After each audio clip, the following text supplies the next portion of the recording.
Chennai நெடுங்குன்றத்தில் biryani parcel வாங்கிவிட்டு பணம் தராமல் ரவுடிசம் காட்டிய நபர் கடை ஊழியர் மீது ஆக்ரோஷ தாக்குதல் நடத்திய சம்பவம் கதிகலங்க செய்திருக்கிறது.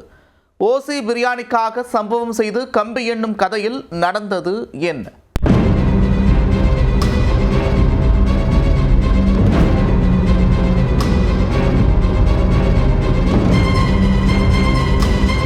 ஹோட்டலில் சிக்கன் பிரியாணி பார்சல் வாங்கிவிட்டு பணம் தராமல் சென்றவரை ஹோட்டல் ஊழியர் தட்டி கேட்டதால் தகராறில் முடிந்த சம்பவத்தின் காட்சிகள்தான் இது.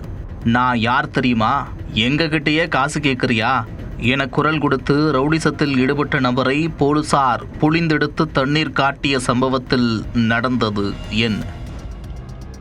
சென்னை நெடுங்குன்றம் பகுதியைச் சேர்ந்த சலீம் என்பவர் அந்த பகுதியில் அமீர் என்ற பெயரில் ஹோட்டல் கடை நடத்தி வருகிறார்.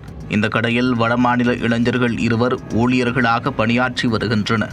இந்நிலையில் மதுபோதையில் ஹோட்டலுக்கு வந்த நபர் ஒருவர் சூடான பிரியாணி பார்சல் வேண்டுமென்று கேட்டிருக்கிறார். உடனே ஊழியர் ஒருவர் சுட சுட பிரியாணியை பார்சல் கட்டி ரைத்தாவுடன் சேர்த்து கொடுத்திருக்கிறார். பார்சலை வாங்கிய நபர் ஜிபே மூலம் பணம் செலுத்துவது போல் பாவனை காட்டிவிட்டு உடனே அங்கிருந்து நழுவ பார்த்துள்ளார்.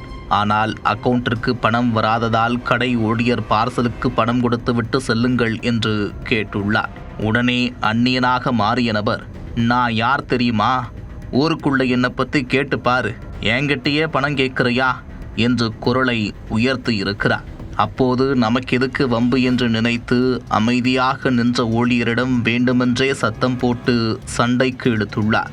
பின்னர் அங்கிருந்து ஓசி பிரியாணியுடன் சென்ற நபர் அதை மூக்குமுட்டு சாப்பிட்டு கையில் இரும்பு ராடுடன் மேலும் ஒருவரை கூட்டிக் கொண்டு மீண்டும் ஹோட்டலுக்கு வந்துள்ளார். கடையிலிருந்த ஊழியரிடம் சண்டை போட்டு சரமாரியாக தாக்கி ரவுடிசத்தில் ஈடுபட்டுள்ளார்.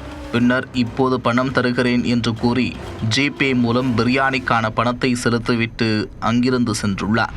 இதனையடுத்து நடந்த சம்பவத்தை முதலாளியிடம் அழுதபடி கூற உடனே சிசிடிவி காட்சிகளின் ஆதாரத்துடன் காவல் நிலையத்தில் புகார் அளித்தனர். அதன் பேரில் வழக்கு பதிவு செய்த போலீசார் ஹோட்டலில் அலப்பறை செய்த மணிகண்டன் மற்றும் அவரது நண்பர் பிரபு ஆகிய இருவரையும் கைது செய்தனர்.